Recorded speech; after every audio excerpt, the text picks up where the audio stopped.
है गाइस, तो चलिए आज के इस वीडियो में हम लोग समझेंगे कि आंशिक भिन्न द्वारा जो समाकलन किया जाता है वो कैसे किया जाता है। ठीक, देखो इस वीडियो में आपको बहुत बेसिक बताऊंगा। इसके बाद अगर आपको सीधा प्रश्नावली देखना है तो आप सीधा प्रश्नावली के सवाल देख सकते हैं। ठीक, और इसके बाद वाला जो वीडियो आएगा उसके बाद मिलेगा। ठीक, अगर आपको बेसिक जानना है तो आपको इस वीडियो को ज़रूर देखना पड़ेगा शुरू से अंत तक, वो भी ध्यान देते हुए। ठीक, तो चलिए वीडियो को शुरू करते हैं, फिर आपको आगे बताते हैं। ठीक,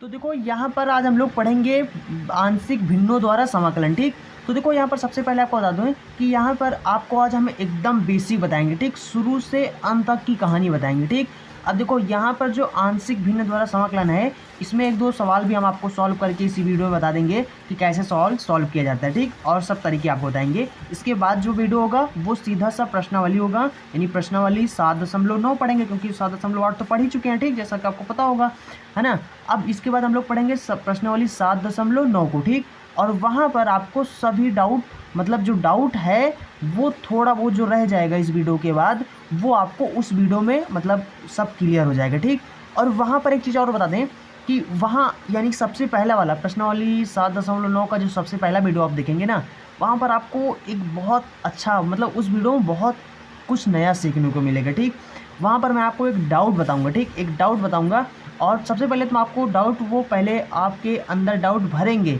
फिर उसके बाद हम उस डाउट को क्लियर करेंगे। ठीक, मज़ा आएगा देखना। ठीक, अब यहाँ पर सबसे पहले समझ लेते हैं आंशिक भिन्न के बारे में कुछ बेसिक चीज़ें। ठीक, देखो सबसे पहले आपको परमेय फलन पता है कि नहीं पता। ठीक, चलिए नहीं पता तो मैं बता देता हूँ। ठीक, परमेय फलन क्या होता है, तो देखो परमेय फलन, देखो सबसे पहले परमेय का मतलब क्या होता है। परमेय का मतलब है कोई भी चीज़ अगर बटा में लिखा है, ठीक, अगर कोई भी चीज़ बटा में लिखा है तो उसको हम परमेय बोलेंगे। ठीक, बटा का मतलब ये होता है ना, जैसे कि 4/7 जैसे 4 लिखा हो तो ये क्या है, एक परमेय संख्या है। जैसे P/Q लिखा हो, ये क्या है, एक परमेय संख्या है। कुल मिलाकर कोई भी चीज़ हो जो बटा में अगर लिखा है तो उसको हम एक परमेय संख्या बोलेंगे। ठीक, तो जैसे कि ये है परमेय। ठीक, और यहाँ पर फलन का मतलब होता है इसको इंग्लिश में बोलते हैं फंक्शन। ठीक, तो यानी फंक्शन का मतलब ये होता है कि जैसे कि कोई बहुपद हो, जैसे x² हो, 3x हो, प्लस में 1 हो, ये एक फलन है। ठीक, जैसे कि x² प्लस में 1, ये एक फलन है। ठीक, x² प्लस में x प्लस में 2 हो, 3 हो, ये सब एक फलन होते हैं। ठीक, अब परमेय फलन का मतलब क्या हुआ, अब परमेय फलन का मतलब हुआ कि जैसे x² प्लस में 1 हो और नीचे बट्टा में लिखा हो x² प्लस में 1 हो। ठीक, मतलब ऐसा फलन हो जो परमेय हो, परमेय मतलब जो बटे के रूप में हो, इसको हम बोलेंगे एक परमेय फलन है। ठीक, ये एक परमेय फलन है। अब परमेय फलन का समाकलन कैसे किया जाता है वो चीज़ आज हम लोग समझेंगे। ठीक, अब ये जो परमेय फलन होते हैं ये दो प्रकार से आपको मिलेंगे। ठीक, मतलब ये जो बटा वाले जो फलन होते हैं ये आपको दो तरीके से मिलेंगे। ठीक, एक को बोलते हैं, देखो दो तरीके से मिलेंगे, एक को बोलते हैं उचित परमेय फलन, और दूसरे को बोलते हैं अनुचित नहीं बोलेंगे। ठीक, जानते क्या बोलेंगे, इसको बोलते हैं विषम। ठीक, मतलब ये उचित तो ये अनुचित, है ना, नहीं, एक को बोलते हैं उचित तो एक बोलते हैं विषम। ठीक, अब विषम परमेय फलन, ठीक, इसको बोलते हैं विषम परमेय फलन और इसको बोलते हैं उचित परमेय फलन। ठीक, लिख लेना। अब यहाँ पर ज़रूरत नहीं लिखने की, सिर्फ से समझने की ज़रूरत है। ठीक, अब देखो उचित परमेय फलन का मतलब क्या हुआ, उचित का मतलब हुआ कि देखो यहाँ पर ये बटा, यहाँ पर ये बटा। ठीक, अब समझो, यहाँ पर सबसे पहले आपको समझ लो कि जैसे कि मान लो ये फलन है। ठीक, ये फलन है, अब फलन की घात क्या होगी, यानी कि जैसे कि ये है, इसका घात क्या होगा। ठीक, तो सबसे पहले आपको ये बता दें, देखो जैसे कि एक फलन है, इस फलन की घात देखो यहाँ पर सबसे बड़ी वाली घात जो हो उसी को बोल देंगे कि ये इसका घात है। ठीक, जैसे अगर मैं आप पूछूं कि ये जो हर है, मतलब ये ऊपर वाला अंश होता है, नीचे वाला हर होता है, हर में इसकी मतलब हर की घात कितना है, तो यहाँ पर आपको देखना, देखो इसका पावर 1 है, इसका 2 है, तो सबसे बड़ा 2 है ना, तो इसका घात क्या है, 2 है। ठीक, तो अब यहाँ पर समझो इसके बाद, अब यानी उचित फलन उसको बोलते हैं जिसमें ऊपर वाला जो फलन हो उसका घात छोटा हो और नीचे वाला बड़ा हो। ठीक, ऐसे मतलब बोलेंगे। ठीक, बड़ा घात हो और ऊपर छोटा घात हो। ठीक, तब तो उसको हम बोलेंगे उचित फलन है।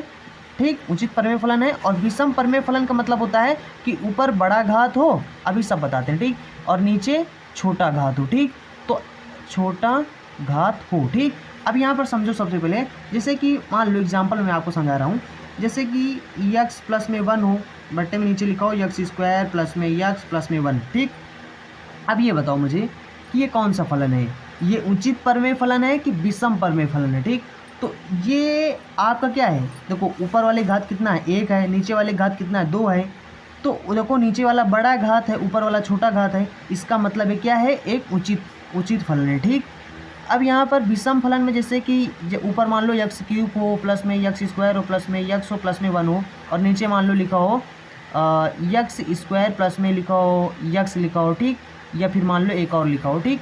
तो देखो ऊपर घात कितना है, ऊपर वाला घात देखो बड़ा है, नीचे वाला घात छोटा है, ऊपर 3 है तो नीचे 2 है, ठीक, मतलब सबसे बड़ा वाला देखना घात, ठीक।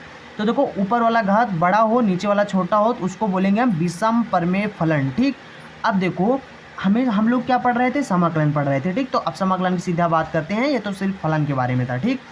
अब देखो असम परमेय फलन का अगर मान लो हमें समाकलन करना है तब तो हम आसानी से कर सकते हैं। कैसे करेंगे, नीचे वाले को इससे भाग कर दो और उसके बाद वो कुछ तरीके से टूट जाएगा, उसके बाद उसको मतलब आसानी से आप कर सकते हो, ठीक। और आपने किया भी इसके पहले जब आपने पढ़ा प्रश्नावली 7.7 को 8 को, ठीक, तो इन सब प्रश्नावली में 7.6 में मतलब इसके पीछे जो प्रश्नावली है उनमें आप पढ़ चुके हो, ठीक। मैंने बताया भी ऐसे सवालों को, अगर आपने नहीं देखा है तो उसका लिंक डिस्क्रिप्शन बॉक्स में आपको मिल जाएगा, सभी प्रश्नावली को आप देख सकते हो आसानी से, ठीक, बारी बारी से। नहीं देखा है तो देख लेना, ठीक। अब देखो यहाँ पर ऐसे मतलब कि अगर ऊपर वाला घात बड़ा हो नीचे वाला छोटा हो तो कुल मिलाकर अगर वो विषम परमेय फलन है तो इस तरीके के सवालों को सॉल्व करने के लिए हम क्या करते हैं, इसको इससे भाग कर देते हैं, उसके बाद फिर बहुत आसानी से इसका समाकलन हो जाता है, हम कर लेते हैं। लेकिन अगर मान लो हमें उचित परमेय फलन का अगर समाकलन करना हो तो कैसे करेंगे, अब इसको तो इससे भाग नहीं कर सकते, ठीक, इसको तो इससे भाग करके हम आसानी से इसका समाकलन नहीं कर सकते। अब क्या करेंगे, इसके लिए आपको तोड़ना पड़ेगा इसको आंशिक भिन्न में, ठीक। अब समझ में आया आंशिक भिन्न कहाँ शुरू हुआ, ठीक। तो आंशिक भिन्न तो यहाँ से शुरू होता है आंशिक भिन्न, इसलिए हम लोग पढ़ते हैं आंशिक भिन्न, ठीक। अच्छा इसकी कहानी आप समझ गए कि नहीं, आंशिक भिन्न की कहानी मतलब समझ गए कि नहीं समझ गए, ठीक। चलिए ठीक है, अब सबसे पहले समझते हैं कि आंशिक भिन्न में हम मतलब जैसे ये फलन है तो इसको आंशिक भिन्न में हम तोड़ेंगे कैसे, ठीक। पहले तोड़ना समझ लें, फिर उसके बाद एक सवाल बताएंगे आपको ताकि आपको सवाल लगाना आ जाए, ठीक। और उसके बाद आप क्या करना, इस वीडियो के बाद आप सीधा अपनी बुक खोलना और बुक खोल के वहाँ पर जो सवाल हैं, अभी मान लो प्रश्नावली अगर आप नहीं लगाना मतलब नहीं लगा पा रहे हैं प्रश्नावली के सवाल, तो आप सीधा करना कि इस वीडियो को देखने के बाद मतलब समझने के बाद फिर आपका करना सीधा एक पेन लेना, कापी लेना और बुक लेना, ठीक। लेने के बाद जो एग्जाम्पल हैं उन एग्जाम्पल को 2-3 आंशिक भिन्न में जो भिन्न वाले जो सवाल हैं उनमें एग्जाम्पल में जाकर 2-3 सवाल आप सॉल्व कर लेना। सॉल्व करने के बाद जब आप सॉल्व कर लेंगे तो जो आपका डाउट है वो क्लियर हो जाएगा, ठीक। उसके बाद भी अगर डाउट क्लियर नहीं हो रहा है तो इसके बाद जो प्रश्नावली आएगा, लेकिन आपको सबसे पहले बता दें इस वीडियो को देखने के तुरंत बाद आप 1-2 सवाल अपने मन से एग्जाम्पल में सॉल्व कर लें, ज़्यादा ना सॉल्व करो तो 1-2 सवाल सॉल्व कर लो, लेकिन सॉल्व कर लो। उसके बाद देखो इसके बाद जो प्रश्नावली होगा उसको हम सॉल्व कराएंगे ही, लेकिन उससे पहले भी आप कर लो ताकि जो प्रश्नावली समझाए ना एकदम आपका क्लियर हो, ठीक, कोई भी डाउट ना हो और फटाफट आप पढ़ते चले जाएँ, ठीक। तो इसके बाद हम लोग वैसे भी अगर थोड़ा वो डाउट होगा तो इसके बाद वाले जो प्रश्नावली होगा उसमें तो डाउट क्लियर ही हो जाएगा, ठीक। तो चलिए सबसे पहले समझते हैं इसको आंशिक भिन्न में कैसे तोड़ेंगे और कैसे इसका फिर समाकलन करेंगे, ठीक। यहाँ पर देखो जैसे कि मान लो हमारा जो फलन है वो दिया हुआ हो, मान लो कि ऐसे बोल रहे हैं, ठीक, जैसे कि मान लो यक्स प्लस में ए दिया हो, यक्स प्लस में बी दिया हो, ठीक, इस तरीके से दिया हो, ठीक। तो इसको हम आंशिक भिन्न में कैसे तोड़ेंगे, ठीक।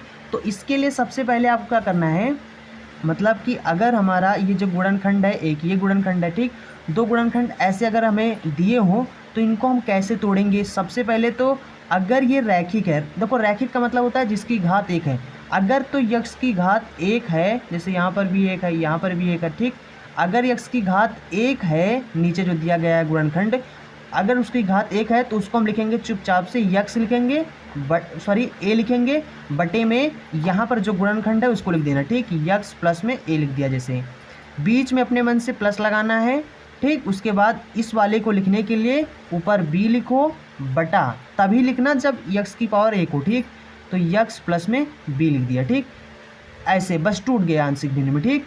अब इसके बाद पहले तोड़ना समझ लो, फिर उसके बाद हम एक सवाल बताएंगे, फिर आपका डाउट क्लियर हो जाएगा। ठीक, कैसे सवालों को मतलब लगाना है। ठीक, वो डाउट बहुत ईजी सवाल है, बहुत ईजी सवाल है, ज़्यादा कठिन सवाल नहीं है, बहुत ईजी है मैं बोल रहा हूँ। ठीक, इसके बाद अच्छा जैसे कि मान लो कि अगर यहाँ पर x की पावर 2 हो, एक वाला तो समझ लिया, इसे लिख देना। ठीक, मान लो कि यहाँ पर x की पावर 1 ना हो, 2 हो, तो क्या करें हम। ठीक, तो उसके लिए देखो, मान लो कि एक x वाला जो लिखा हो उसकी पावर तो 1 हो, लेकिन इसमें स्क्वायर लग गया हो, तो हम क्या करेंगे। तो इसके लिए देखो क्या करना है, इसकी पावर तो 1 ही है। ठीक, तो इसको तो हम लिखेंगे a बटे में x प्लस में a लिखेंगे। अब इसकी पावर यानी अब x की पावर जो 2 है, मतलब 2 है, इसको कैसे लिखेंगे। इसके लिए देखो सबसे पहले क्रम तो आपको पता ही होगा कि a के बाद b आता है, b के बाद c आता है, c के बाद d आता है। ठीक, तो बस इतना ही पता करना है ABCD में। ठीक, अब देखो यहाँ पर अगर x स्क्वायर लिखा हो तो उसको हम लिखेंगे b लिखेंगे, b के बाद x लगाएंगे, फिर उसके बाद b के बाद क्या आता है, c आता है, तो प्लस में c लिख देंगे। ठीक, अगर x स्क्वायर लिखा हो नीचे तब। ठीक, उसके बाद जो लिखा है उसको लिख दो। ठीक, ऐसे तोड़ना है। समझ गए नहीं समझ गए, कहने का मतलब है अगर x की पावर 1 है तो उसको सिंपल से a बटे करके हम लिख देंगे। ठीक, नीचे उसके बाद बीच में प्लस लगा देंगे। अगर x स्क्वायर लिखा है, देखो यहाँ पर, यहाँ इसकी पावर भी 1 था, तब तो मैंने सिंपल सब भी लिख दिया। ठीक, इसके बाद भी अगर कोई जैसे x प्लस सी होता तो यहाँ पर प्लस सी बटे में x प्लस सी लिख देते। ठीक, समझ रहे हो ना। अच्छा, अगर x स्क्वायर हो तब तो आपको bx प्लस में c करके लिखना है। ठीक, जैसे कि मान लो इसमें भी अगर स्क्वायर लगा हो तो फिर हम क्या करें। ठीक, चलो इसको भी बता देते हैं। जैसे कि x स्क्वायर प्लस में a लिखा हो और x स्क्वायर प्लस में b लिखा हो, अब क्या करें हम। ठीक, तो इसके लिए देखो यहाँ पर भी स्क्वायर है, तो इसको हम लिखेंगे a x प्लस में b। अब लिखेंगे बटा x स्क्वायर प्लस में a। ठीक, बीच में प्लस लगाओ, इसमें भी वही चीज़ है, तो b के बाद क्या आता है, c आता है, तो यहाँ पर लिखेंगे c x प्लस में d। ठीक, बटे में x स्क्वायर प्लस में b। ठीक, समझ गए ना, इस तरीके से आपको तोड़ना है। चलिए ठीक है। अच्छा, जैसे कि मान लो यहाँ पर x प्लस में a लिखा हो, उसके बाद में x प्लस में b का स्क्वायर लगा हो, इसको हम कैसे तोड़ेंगे। इसको भी तोड़ना बहुत आसान है। सबसे पहले हम लिखेंगे a बटे में x प्लस में a सिर्फ क्यों लिखा, क्योंकि यहाँ इसका पावर 1 है। ठीक, इसको भी इसी तरीके से लिखेंगे b बटे में x प्लस में b। अब यहाँ पर समझो, पहले यहाँ पर देखो x स्क्वायर लिखा है। ठीक, अगर x स्क्वायर का मतलब क्या हो, इसको बोलेंगे पुनरावृत्ति वाला गुणनखंड, ये आ गया। ठीक, अगर पुनरावृत्ति वाला गुणनखंड हो, पुनरावृत्ति का मतलब हो कि बार बार हो। ठीक, जैसे कि यहाँ पर x की पावर 2 बार आया। ठीक, अब यहाँ पर x प्लस में b वाला 2 बार आया। ठीक, अब देखो इसको कैसे लिखना है, इसका पावर पहले 1 लिखना है, अब इसके बाद c लिखना है बटे में x प्लस में b का होल स्क्वायर, ऐसे बनाना। ठीक, मान लो यहाँ पर एक और बता दें, जैसे कि मान लो x प्लस में, ये आपको हम अभी लिखना बता रहे हैं। ठीक, यहाँ पर 3 हो, इसको हम कैसे लिखेंगे, इसको लिखेंगे a बटे में x प्लस में a प्लस में b बटे में x प्लस में b लिखेंगे। उसके बाद c बटे में x प्लस b का स्क्वायर लिखेंगे, फिर d बटे में x प्लस b का अब क्यूब लिखेंगे। ठीक, अब आप समझ गए, यहाँ पर इसका पावर 1, फिर 2, फिर 3। अगर यहाँ पर 3 लिखा है तो बारी बारी से करके हम लिखते जाएंगे। ठीक, समझ गए ना। अच्छा, यहाँ पर अगर हम स्क्वायर होता तो इसी को हम लिख देते bx प्लस में c, इसको cx प्लस में d, इसको dx प्लस में e, ऐसे करके लिखते। ठीक, समझ गए ना। मतलब अगर x स्क्वायर हो तो वहाँ पर 2 को साथ ले लेते हैं। ठीक, बीच में प्लस x लगाकर, बीच में प्लस लगाकर c लिख देते हैं, मतलब 2 को साथ में ले लेते हैं। ठीक, आप समझ गए होंगे, और जो डाउट होगा वो आपको हम अगले वीडियो में बता ही देंगे। ठीक, बस इतना ही समझना है बस आपको ऐसे ही लिखना, आप समझ गए होंगे। अब तो आप कोई भी कन्फ्यूजन ना हो। ठीक, और होनी भी नहीं चाहिए, अगर हो तो फिर आपको हम बता देंगे। ठीक, चलो अच्छा, एक दो सवाल सॉल्व करते हैं, फिर उसके बाद आप खुद समझ जाएंगे। ठीक, चलिए समझते हैं।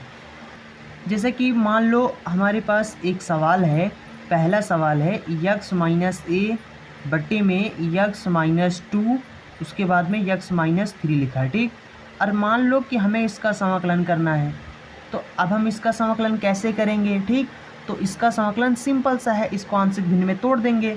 अब तोड़ेंगे कैसे, तो देखो यहाँ पर लिखो आंशिक भिन्न से। ठीक, आंशिक भिन्न से। मान लो आप पेपर दे रहे हो, ठीक, तो टीचर को पता ही नहीं चलेगा कैसे आपने क्या किया है यहाँ पर, ठीक, तो इसलिए लिख देते हैं आंशिक भिन्न से, ठीक। तो अब देखो यहाँ पर इसको आंशिक भिन्न से हम पहले जो लिखा है पहले उसको लिख लो, ठीक। तो x-2 और x-3, ठीक, बराबर में। अब यहाँ पर क्या करना है आपको, यहाँ पर सबसे पहले आपको लिखना है a बटे में यहाँ पर जो लिखा है, अभी आपको ऊपर क्या लिखा है इसको ध्यान नहीं देना, ठीक। जैसा कि यहाँ पर नीचे जो लिखा है उसको उसी तरीके से तोड़ लो। पहले ये लिख दिया प्लस में b बटे में, अब दूसरा वाला लिख देंगे, ठीक, ये लिख दिया। अब इसके बाद आपको क्या करना है, इसका हर बराबर कर लेना, ठीक, तिर्यक गुणा करके, जैसे सिंपल से सब करते उसी तरीके से इसको भी हर बराबर कर लेना, ठीक। तो यहाँ पर हो जाएगा x-2, इधर वाले कुछ भी नहीं करना है, और बराबर में इधर अब तिर्यक गुणा करो, इसको इससे इसको इससे, तो इधर गुणा करेंगे तो x-3 हो जाएगा, इसको इससे गुणा करेंगे तो b, और ये हो जाएगा x-2, ठीक, बटे में फिर नीचे नीचे गुणा करेंगे, ठीक, तो x-2 और ये हो जाएगा x-3, इससे ये कट जाएगा तो यहाँ पर क्या बचेगा, यहाँ पर बचेगा x-1 बराबर में a x-3 और प्लस में b x-2, ठीक। अब यहाँ पर समझो मेरी बात को, हमें क्या करना है, हमें सिर्फ a और b की वैल्यू पता कर लेना है। पता करने के बाद सीधा खटाक से इसका हम समाकलन आसानी से, बहुत आसान है, तुरंत समाकलन हो जाएगा, खट दे। सिर्फ a और b की वैल्यू यहाँ से हमें निकालना है बस, ठीक।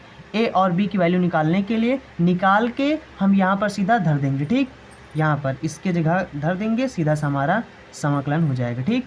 यहाँ पर ऐसे कर लेना, ठीक, और यहाँ पर अब dx लिख देना। अब यहाँ पर हम क्या करेंगे, ये ब्रैकेट लगा लेना, ठीक, कुल मिलाकर अभी कहने का मतलब है a और b की वैल्यू निकाला है तो यहाँ पर धर दो, बस हो गया समाकलन खटाक से, ठीक, तब तो हो जाएगा, ठीक। चलो बताते हैं। अब यहाँ पर देखो, सबसे पहले यहाँ पर आपको हम एक तरीका बताते हैं। चाहो तो आप यहाँ पर इसका ब्रैकेट खोलो, ब्रैकेट खोलने के बाद यहाँ पर इनका मतलब तुलना कर दो इधर इधर से, बस उसके बाद a और b की वैल्यू निकल जाएगा, ठीक।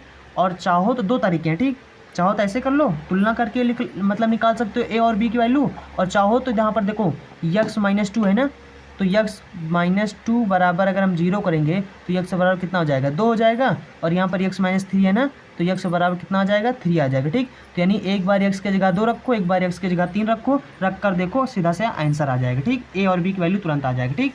अच्छा, अब यहाँ पर हम चलो एक बार x की जगह 2 रखना है, 3 रखना है, चलो बारी बारी से हम रखते हैं। चलो 2 रखेंगे, 2 - 1 हो जाएगा, बराबर में इधर क्या हो जाएगा, 2 - 3 हो जाएगा, प्लस में b, और यहाँ पर 2 - 2 हो जाएगा, तो 2 में से 2 घटाएंगे 0 हो जाएगा, ये तो पूरा खल्लास हो जाएगा कुल मिलाकर।